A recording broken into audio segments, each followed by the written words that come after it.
Well, good afternoon, listeners. Thank you for coming on Lament of Hope podcast. We had a fun start here, which I guess is expected when you're speaking to a comedian. So one reason why I'm scared to speak to comedians, even if I like their work, is they usually do something funny and I don't know how to react to it sometimes. But anyway, So we're really excited to have Drew Lynch on the show. He is currently touring on the Stuttering Comedian tour. When I was looking at the tour dates, it's all over the US, but it's also in Germany, which is really neat that he's doing some international as well. But if you don't know who Drew Lynch is, if any of you have seen the 10th season of America's Got Talent, he was the runner-up.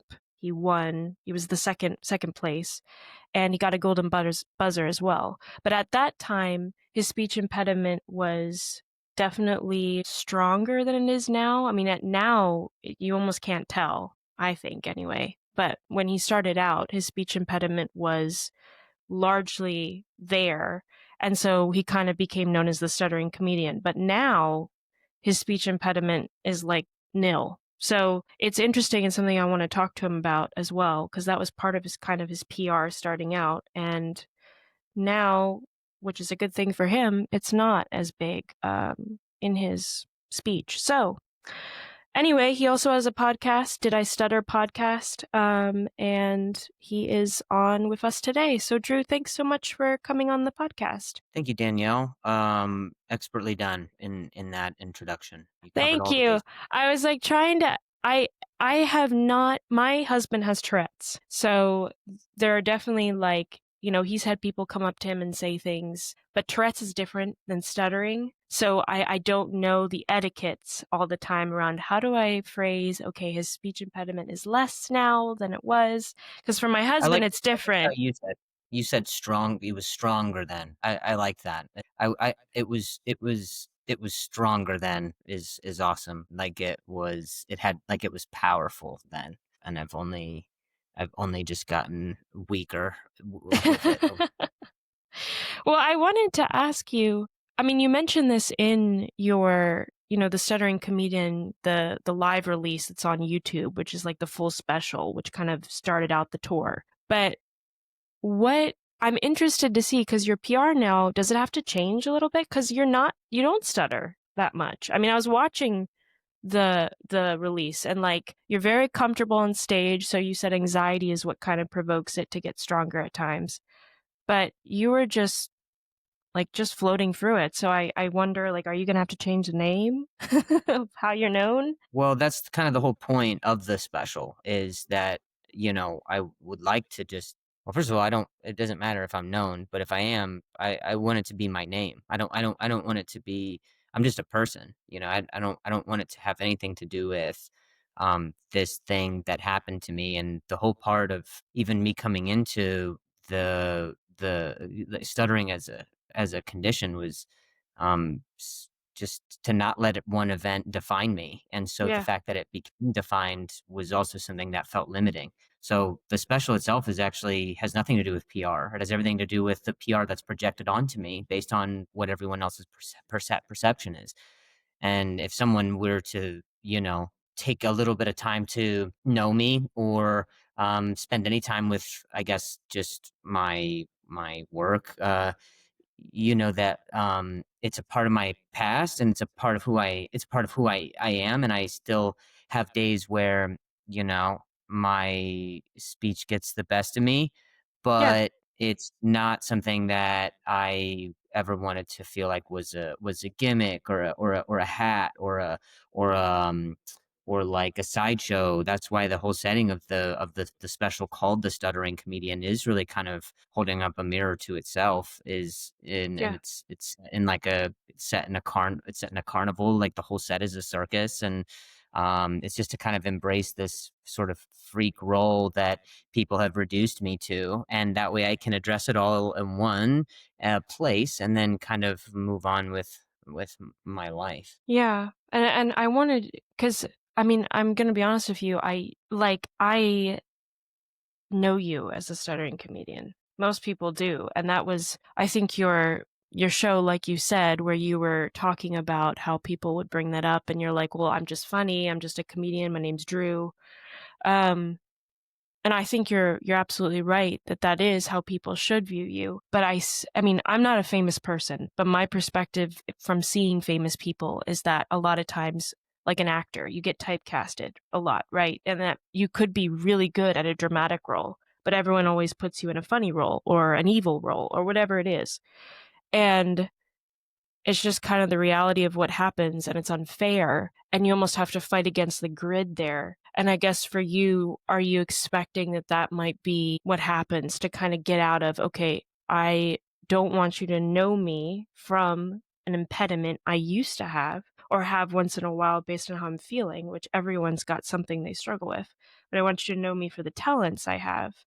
Are you expecting that that might be harder for people to change the mindset? I really don't have any expectation for how anybody else feels. I'm not responsible for that. Yeah. I'm responsible for me, um, um, controlling, as much as I can about how I feel about myself, and everything else is, it's just background noise. It doesn't contribute to um, any decision that was made from a professional standpoint. I mean, sure, it was considered, but to be honest, like stuttering, and I'm not sure how. I'm sure maybe your husband's probably talked to you about this as well. On some level, it can really affect your quality of life. And so Yeah. when I made the decision, some odd 10 years ago to try to do what I can to improve that by any means possible. I mean, I pretty much went to the end of every modality to try to exhaust my options to figure out how I could come back from this. So a lot largely because of I believe that what it is that I do and what it is that I have to offer, not maybe just as a comedian, but as a person, is so much more than just someone's perception of me being that thing. So if that's the way you feel about me, that's on you. You wouldn't be Right. able to, I'm not responsible for your inability to look past what it is that I'm capable of. Yeah. Do you know when you started feeling that way? Because, like, I still struggle with that as a podcaster. You know, there's tons of podcasters. Many of them have a greater personality than I do in the sense of, you know, hosting a show, whatever it is, which is why I really much enjoy a more interview format because that's where I feel more comfortable. I'm just not a showy person. It's, you know, not who I am. But I've received kickback on it where, you know, people will be like, "Oh, you know, you have a really deadpan face," or "You're really, you know, you don't look like a good podcaster," blah blah blah blah. And at first, those things were really hard to hear, and then as time has gone on, I'm just like, "Well, I'm comfortable doing it, so sorry." But it took a while for me to get there, and so I was wondering for you, when did you come to that where you're comfortable? It doesn't matter what people think. It's kind of a ongoing process. I mean, you get Yeah, challenged every day, every week, there are things that challenge you all the time. And it really just comes down to the act of surrender. And when you embrace the idea that you don't have as much control over things, that's kind of the Chinese finger trap of stuttering. It's like the more you try to control it and think about it and are reminded of it and project onto it, hmm, the worse it gets. yeah, So it's like going through years of just acceptance. I guess it's radical acceptance. So it's not like you wake up one day and it's like, oh, I don't anymore. And it's like, yeah, years of searching for whatever that physical remedy is, what that remedial therapy is, and realizing that so much of what is in charge, largely in charge of your nervous system oftentimes has every bit to do with your mindset, nothing to yeah, do with how physically or trying to attack an issue. So yeah. No, for sure. I mean, my husband has had, um, whenever even in our marriage, like when we're sitting together watching a movie, whatever it is, and he's having a really hard time with his Tourette's, it is harder when it's focused on more people around him are, like, "What's going on? Are you okay?" Things like that. So I understand that. I did wanna say, I wondered just, with your background and everything, do you remember the first joke that you heard as a kid or as an adult or teenager, whatever, that you thought was really funny? Like, do you remember the first time you really connected with a joke and maybe it made you think, "That's what I really wanna do"? I honestly don't think stand-up was something that I ever wanted to pursue at an early age. I always loved watching it, but was never like, "Oh, I wanna do that." I grew up studying acting, and I was in and out of art schools for theater for my whole life. In fact, in the first year of moving out to Los Angeles when I was 18, that was the goal for me. I had, in a year's time, kind of worked my way into the scene, for, some TV and, I was lined up for some pretty cool projects, because I looked so young, so things that were, for Disney and CBS and, Cartoon Network, and, um I actually had hmm, what happened to me was something that, was a freak accident from a sports injury, and that was what caused me to, you know, change my whole career because I couldn't get brought into auditions anymore, and I couldn't get hired anymore, but I still love performing, and I still love being in front of people, and I that spirit never dies, so I just kinda had to change the medium, I guess, and try to take back control of my feelings, take control of how I can redefine the situation for myself. So to answer your question, I grew up listening to, I think, like, maybe Ron White and Bill Engvall, like the blue collar guys. I watched that with my dad. I watched when I was really young, um, Chappelle and Dane and I watched a little bit of Tosh growing up. So, these were all things that, like, I was like, "Oh, this is such a fun art form, like a cool thing that I really can appreciate, but Yeah. never want to pursue." And then I guess when everything changed for me, that was when I had to switch gears into that. So Do you think if you went back and you didn't have to have that injury and, like, you coulda gone completely into acting and not done the comedy, you would've? Like, if you could re-switch it? sometimes I think about that. Sometimes, but then I also come to accept that things are the way they are because that's how they were supposed to be, and so I never want to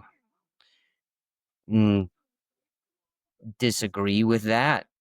And so I think that I tend to lean towards no. I think actually the way things happened for a reason. And, stuttering is it's taught me a lot about myself. It's taught me a lot about comedy even.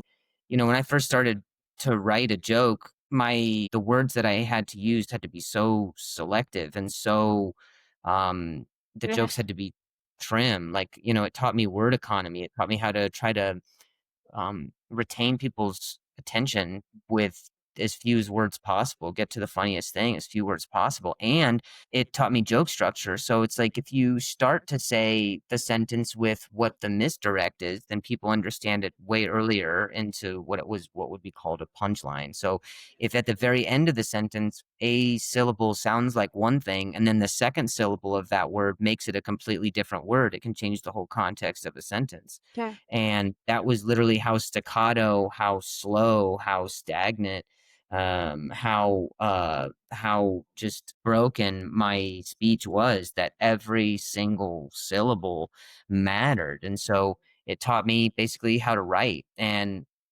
that was just one of the things among, other life lessons. Well, I was gonna say, one of my problems is when I'm really upset, I talk too much or say a lot of things, and then I'm like, "Yikes, I gotta go back and say sorry now." Maybe does it help if you stutter that it's harder to say things that you regret?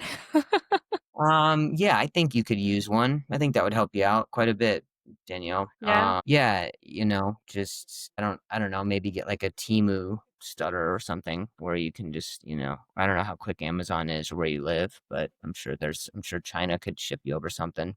I think that some days, I'm with my wife, and some days it's like I can't even. I mean, it's very rare. It's much more rare than it used to be.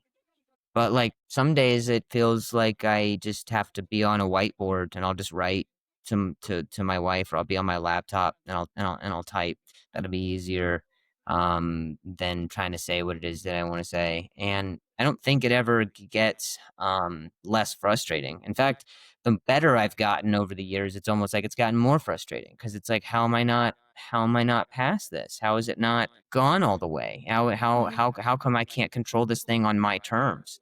And sometimes my wife will be asking me, she'll be asking me about like if I start stuttering, she'll be like, what's wrong? Like, why she automatically assumes that it's something that's like emotional. Like she's like, what's on Right. your mind? Like, what are you upset about? I'm like, I'm not upset. It's just it's just a bad day. I'm upset now because you think that I'm that I'm upset all the time. So yeah. I do that with my husband too. Well, with his Tourette's, I cause that for him frustration too. He would resonate with you on that.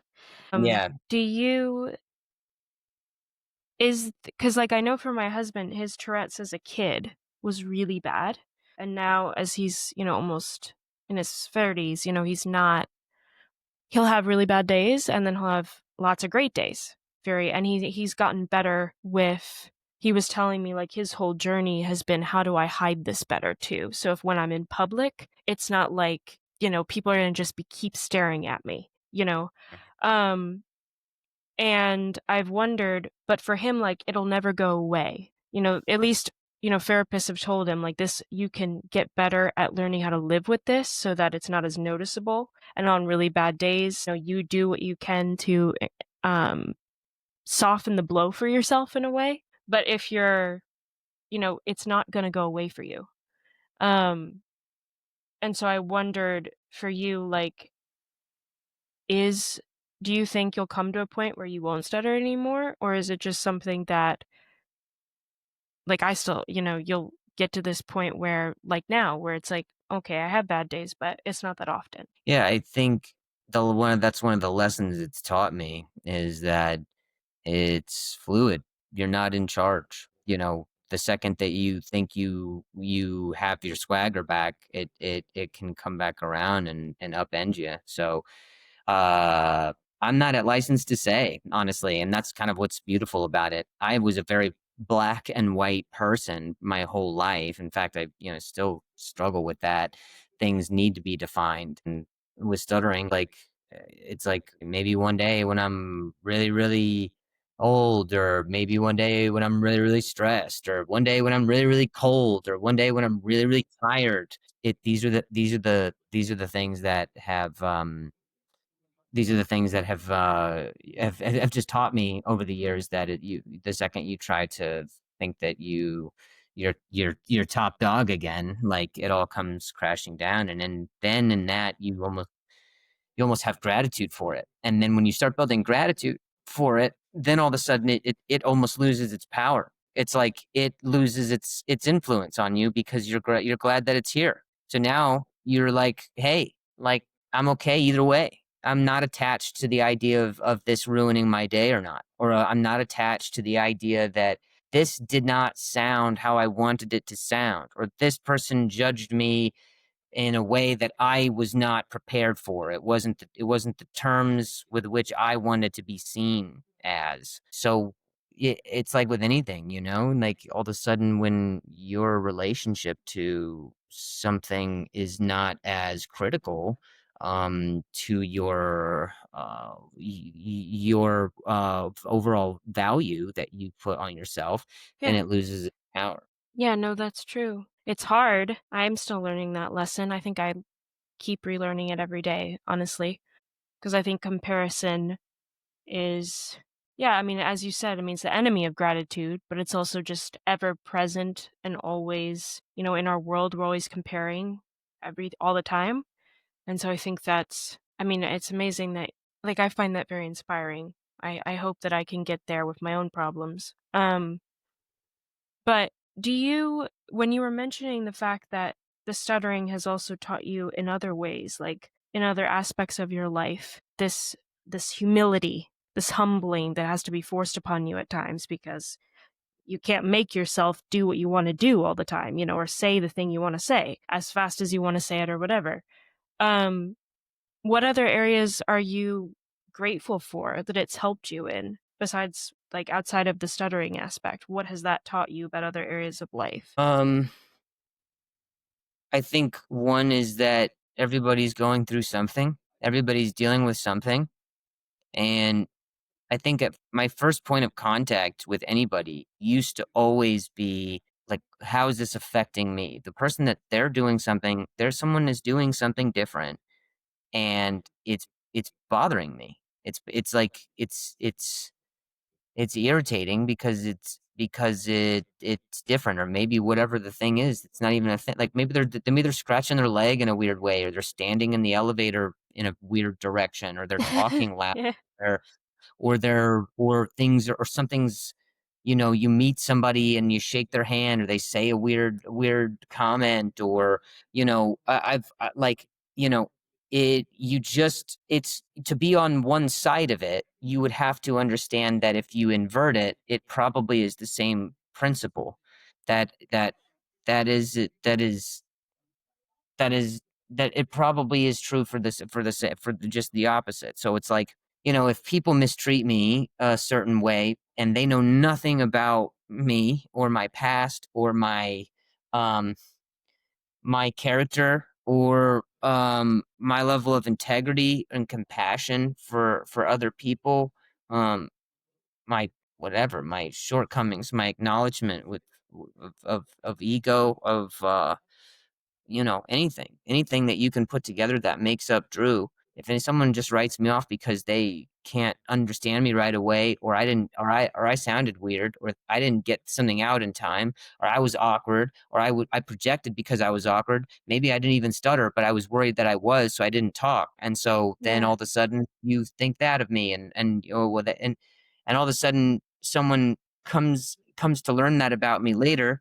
They feel bad. They feel bad, or even if they don't, like, they still have no idea. So in that moment, it's taught me grace, just grace for understanding that they don't understand. And that's like, I mean, that's like unconditional love. I mean, these are people I don't even know. These are people who, they basically mean nothing to me, and so I still have to kind Yeah. of approach it like I'm almost like a father figure to them, where it's like, regardless of however they're acting right now, which um is not something that's appropriate, or maybe something to be that's respectful or proud of.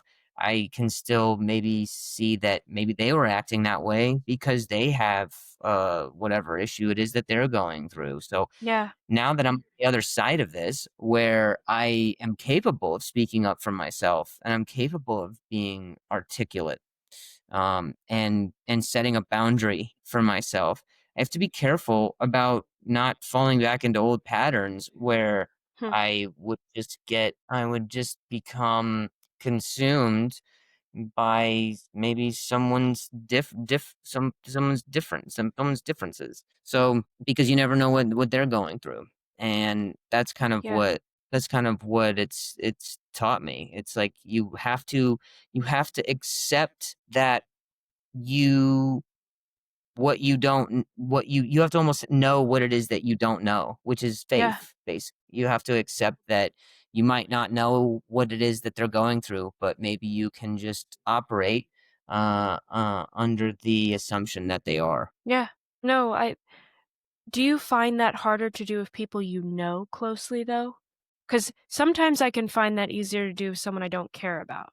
But then if it's someone I know very closely and they hurt me in some way, and perhaps they're having a bad day, or like you said, I'm only seeing a part of their day story, whatever day story it is, I find it much harder in that moment or even afterwards to think, okay, well, they could just be having a bad day, or maybe I did something to hurt them, or it's almost easier to brush off someone you don't know as well. Because, like you said, you don't know their story. There's almost a cloudiness about them and a mystery. When it comes to someone you know, you have all these memories with a person, you've built all this trust with them, and then, one thing they could do could crumble that for a period of time. And so I wonder, do you find that harder with people you know if they do something that you find hurtful? Yes, of course, because you have an expectation. I mean, it's basically there's always gonna be trouble, I think, when you are expecting something or you are working under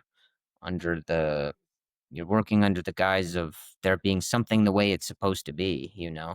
So I think it's absolutely possible that people you know can are more liable to let you down because you have an established relationship. There's a pattern of their behaviors that if they behave outside of those things, then again, like we're going back to the principle of something being black and white and then working within that. And if something's fluid or someone makes a mistake or does something that's uncharacteristic of themselves, that's hard. You have to look at that and say, well, I thought I could depend on you. I thought you were this way, and maybe that person is that way. It's just people make mistakes, and I think that it's good to practice grace and good to practice compassion. Um, for for people you do know, for people you don't, for people who don't even exist. And that sounds crazy, but I'm serious. For a time No, yeah. I was meditating in the morning, kind of just inventing maybe a person who's out there who has a problem or has a thing, or I would think about somebody who I don't like or someone who I could invent that would maybe say a thing that I don't like and then try to forgive them for it. It's like a muscle. You like practice it um and then you just eventually realize that that it all comes back to maybe how they're feeling about themselves or what it is that you can't see. Yeah. No, I mean, that's interesting. I've never even heard of someone contemplating on someone who doesn't exist. Wow. I don't think I'd go that far. I'm like, I'll just stay with the people I do know, because it's hard enough, let alone someone else I could Well, invent in my mind. the odds of that person actually being real is probably close to 100%. So, Yeah, that's true. if you were to come up with anything, you know, it's the act of just practicing it. It's the act of radical acceptance. Bringing up something. It's a fictional thing, but it's a fictional person, but underneath it is actually very real. Whatever the thing is that's ugly, that brings out your pain or your ugly, that's something that still has to be addressed. It's interesting you say that, because one thing I've been contemplating recently, um, I think there was a joke you made, and I don't remember if it was in the most recent special or which special it was, but you said that you made an implication, maybe it was still a joke, I don't know, so forgive me if this isn't actually real, but you said that you go to two therapies. You go to the therapy for the mind about how to say something, and then you said you go to therapy for how, like what you say. I'm probably messing that up. I'm sorry. But that stuck out to me because, I mean, I've been in therapy about how I view things that I say for a long time, or how other people say things. I think it was my counselor the other day was saying, people speak out of their trauma a lot of the times. So the sins that have been done against them is how then they will sin against other people, and vice versa. So therapy is a means by which you're learning to not respond by the trauma that you've learned so that you don't inflict that trauma on someone else. Mhm. And it reminds me on what you're saying with the grace and the forgiveness and the acceptance, is that you're not going that extra mile of going, okay, what's, dissecting everything this person's doing and think, what is this personal attack that they have on me? It's much more like, from what you're saying, you take it with the best, like you're thinking the best of them. Like, oh, it's just they're having a bad day, or whatever it is, and it's not personal to me. And I think that's like a lifelong lesson that's amazing, that, that's something that you're working on, that no one really talks about that. So, Well, I wish I could take credit, but I was just raised to always kind of make the tougher decision, try to think about maybe what it is someone else is going through before yourself, I guess. And if that is, I've had people, try to say or provoke or do things that directly affect me. And in those moments, I need reminders that this is this is probably just an indicator of once again the place that they're in and how unhappy they are with themselves. And it's like on one level you go to I'm angry about that because it threatens my identity or it threatens what it is I feel about myself. And then you go on to another level and you're like, well, it's just sad. Fine. They're just being sad. And you know what? I'm not even going to acknowledge it. It's just an indicator of how sad their life is, which also still has this as a hint of resentment in it. And then you go further past that, and then you say, well, maybe they're really actually in a really bad spot, and maybe for whatever reason, Yeah. this is how they have to lash out or cope. And all of a sudden, you're changing the dialogue, the words that you're using is changing the perspective that you might have on them. It's like I think the best TV shows are ones where they make you like a character in the beginning and then you hate them at the end, or you hate them at the beginning and then you like them at the end. And Yeah. the reason that that's so satisfying for us, I believe, as human beings, is because that's how we are. I mean, and I just think like a great pilot episode will make you hate a character the whole episode, and then at the end that character comes home and is taking care of their sick mom, and they're walking like whatever neighbors pets, and then Yeah. they Yeah. like they whatever, like they are helping at a shelter, or they do something, and you're just like, oh man, like that is a texture that I didn't know. I didn't account for something like that. And I Yeah. think that more often than not, which is why I bring up the hypothetical sort of compassion meditating practice, is that that scenario probably exists. So it's very hard to do when you really get down to the very you peel back all those layers of going from anger to feeling, well, this is just sad and there's resentment, to okay, I have understanding and compassion, to actually I love this person because they're still trying, like they're still here, and they are a byproduct potentially of their own circumstances. Maybe they're dealing with the burden of something that someone else placed onto them. So all of a sudden you're dealing with burden for burden's sake, Yeah. not really the person. And the person's just the vehicle, and the culprit is actually just pain in general that's maybe been passed down or projected, or any of those things. Can I ask, is this hard for you to do as a comedian? Because you know, our, I'm not a comedian, and our world is extremely divisive in general, just on everything. Um, and there have been multiple times when I've wanted to have like just a discussion with someone, and I've been too afraid to because I know they'll be offended by simply having a discussion. And it's made, unfortunately, I think negatively, something I need to work on more myself is, always check, okay, what am I saying? Think about it more, but like too much, if that makes sense, where it's like, okay, I need to express to you that this is how I feel about this, or this is what I think about this thing. And I want you to know I'm not trying to hurt you or cause offense, but I want to be able to be honest and real about this issue. And I would think as a comedian, you're going to poke jokes at different areas of life that some people will laugh at because they agree with you, and then other people won't laugh because they don't agree with you or they don't think it's that area is funny or whatever. And do you ever like, is that hard for you in that space of like you want to promote understanding among different types of people, and to laugh at oneself and to laugh at one's own problems or failings, or your own ugly, as you say, um, it takes maturity to do that, but also a lot of people, myself included, it's hard to do because you take it personally, right? Or your group takes it personally, whatever, your team. And so But as a comedian, you're trying to break down that divide of teams. It's like, let's just see life and laugh and see the parts where, yeah, this is like funny, but it's also not funny that you do this, but you can laugh at yourself because it's, it's bad if you're looking at it from the outside.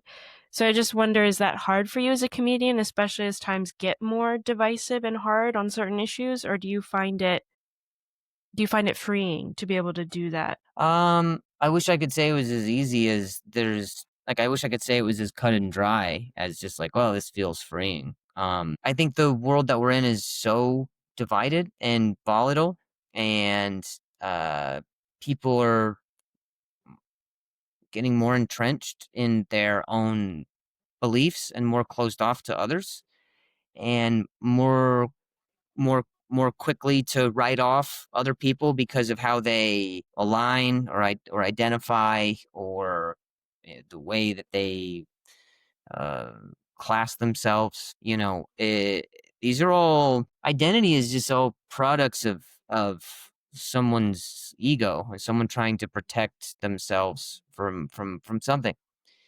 And, it's very rare that I get to have conversations like this where the pressure for me to feel like I have to deliver some sort of joke or some sort of funny, silly thing. Like, yeah, that's my job. But I think I'm a human being first.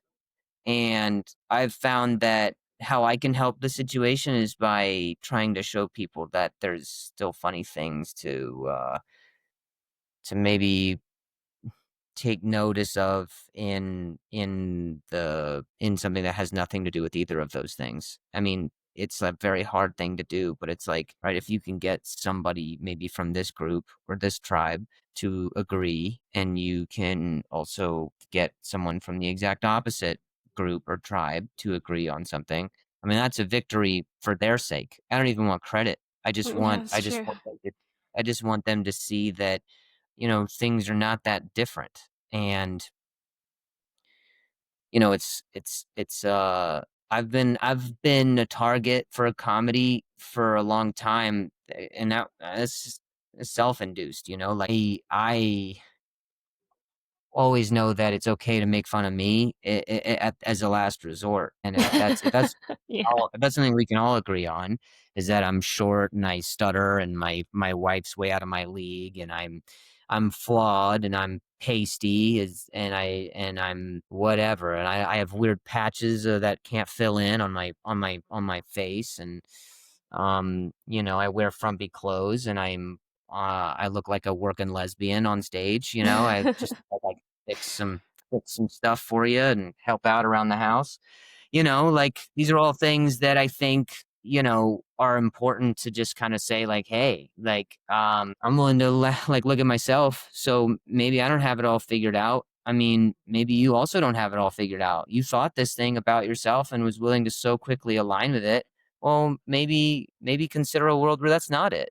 I mean, just do the dance a little bit. Challenge yourself to think of something a different way than how you saw it. Or a different, these are like, I love promoted discussion, and I love it because it challenges the very thing that I struggle with too. So it's kind of like round and round we go, like, Yeah, here I that's am true. feeling like I can sit here and say, like, yeah, you guys do what I do, be better, and just try to consider a world where there's peace and love, and stop making it about you. But I also know that, tomorrow there I'll have a show where it's a bad set or whatever, and I'm like, oh, that crowd sucked. I'm so quick to blame the crowd. It was them. It was their fault.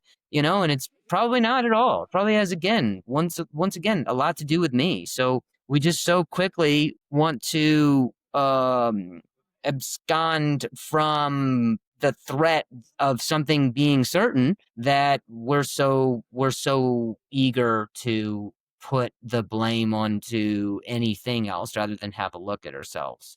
So that, I believe, is the foundation of humanity. And when you start looking at it that way, then you can connect over humor. Yeah, that's true. I do have to say that you don't think there's ever a bad audience.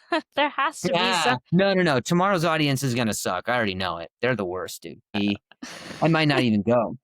No, I think yeah, there sometimes, because like I was in a play once as a character, and we were putting our heart and soul into the play, like everything we got, and the audience did nothing, didn't laugh, didn't cry. Like maybe one person went, but like it was good, objectively yeah. good. We had all worked so hard for months preparing this material, and we walked away and we were like, man, that audience like was in a refrigerator or something. Like they just did not want to be melted. Yeah, yeah, I saw that play, and I'm not gonna lie, I left, just to take a phone call, and I came back, and I was so lost, but I was in it. No, yeah, I agree with you. There are definitely bad audiences. People who, like you just can't, those are the true tests where you're just Yeah. like, guys, like give me something, please. Like I'm trying to help you. And it's hard because, comedy is is so validating and it's so immediate. That's why we're in a comedy boom right now, and that's why so many comics gravitate towards it and would put any other vice, they would send it up the river if that was, cigarettes or drugs or sex or alcohol or food or whatever. They would send that up the river if they could still do stand up, because there's not quite anything like getting that hit of dopamine of validating something that I thought, Yeah. I wrote down, I wrote, I edited, and then delivered, and now you're validating what it is that I think. So, like, the challenge is that I think with addiction, I think I'm an addicted person. I have a compulsive and an addictive personality, but you have to be careful about what medium, like what compartment it's in. So I've evolved over the years from being like, okay, I self-medicate with drinking. Like that was something that was a phase that I went through. And then I was like, all right, I'm going to self medicate with just work. I'm going to work. I'm going to friggin' go up and do as many shows as I can. I'm going to Yeah. get the absolute best that I can at this. And then I'm going to be the best at this. Then all of a sudden, then I was like, okay, let me switch to, like smoking. And I was doing, I was doing weed every day and getting stupid that way. And then all of a sudden I'm like, okay, I'm a health nut, right? I'm vegan for 2 years and I'm just going to get in insane shape and I'll look the best and I'll be the best. And again, just these are all things that you can use to validate yourself externally. And stand up threatens that, I would say, the most, because there's no second degree there's not a degree of separation between you and the crowd. Even in music, you're like, well, this is an instrument, right? So this is an instrument that I'm playing it through. So someone could say, you're the best saxophone player in the whole wide world, but I don't like that as an instrument. So then you could find a way to maybe not take that as personally, or That's maybe true. if, Yeah. so if it's a comic who goes on stage and says, these are my thoughts, and someone says, I don't like your thoughts, on the flip side, that's why you take it so personally. That's why you're like, well, but this is a direct threat to me as an identity because I'm the product. So, Hmm.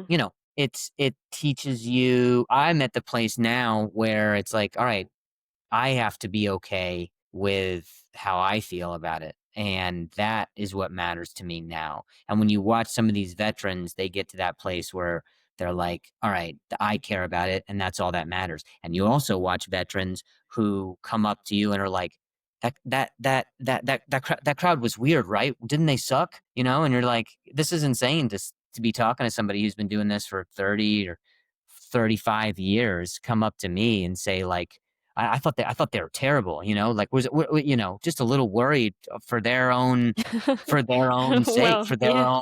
their own identity, that their potential ability could be threatened. Well, I mean, I was just thinking, I mean, we're on when you're talking about stand-up comedy and doing it and people's reactions. I mean, what happened to you? What was like a week ago, right? Where an audience member, a couple weeks ago, when an audience member had a heart attack, and Hmm. you're in the middle of your. I mean, such a juxtaposition of like funny, not at all funny in any way, and so for me, like from what was filmed, it's like there you are standing watching this and you're kind of feeling like what the heck's going on? And then when you figure out what's going on, then you have to go back to performing after the person's gone to get help. And I mean, things like that, I would be way too scared to because you have to come back somehow, and I don't know how. That's a talent and an art. Yeah, thank God I can juggle. I have no idea I had no idea how to really navigate that. Yeah. A week ago, just over a week ago, there was a guy who collapsed about 12 minutes into my set or so. And was experiencing, he had a heart attack, and then he was basically, he was dead for over 5 minutes. He had no pulse. So it was pretty amazing to see a whole crowd of people, medical professionals and not medical professionals, um, working together for just a common goal, which was to bring this guy back. And once they did, which happened just before the paramedics arrived, um, it was it was definitely a different show. I mean, the fact that everybody put Yeah. all the furniture back together once he was stretched to the hospital. Um, they put all the furniture back and just sat down, and I think it's kind of like I've said several times during this podcast, where it's like, okay, I mean, at the end of the day, I'm a human being, and so we're going to acknowledge some of Yeah. the funny for what happened, and how this isn't the first time someone pretended to have a heart attack to get out of seeing, you know, and talking about how useless I felt, and talking about, again, what it is that I could have done better, and how much credit, like, everyone else, deserves, um, in putting an all hands on deck effort to revive him. Um, Still going back to acknowledge that things are scary, life is fragile, people are divided, but in this moment, no one was. um, like, that's beauty worth acknowledging, and that is what I think a miracle is, man. Like, the miracle was for sure getting to bring this man back, Yeah. but on another level, the miracle was me getting to see maybe something I haven't seen in 20 years, like maybe before phones, before before people were on their cell phones all the time or whatever, where people were just out and they'd be in a park, or someone needed help across the street, or your neighbor needed a thing.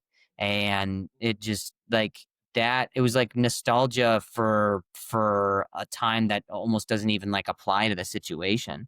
Yeah. But at the core of what it represented was just community, and us being like a tribe. Like, I mean, it was incredible. The whole room was quiet, and yet people were communicating. It was incredible. The room was quiet, and yet everyone had silent understanding of what needed to happen, and fell into their roles. And it was like I was watching in an operating room. It was just that's truly what it was like. And for people who weren't even medical professionals to just kind of rise to the occasion, it's I don't know, it's just that's worth acknowledging. And getting a show back on track really was secondary to just you know kind of deliberating with people about how awesome they were. Well, I mean, it goes back to what you said earlier about how you want your show to help people come together. And so I guess the 12 minutes was very effective before.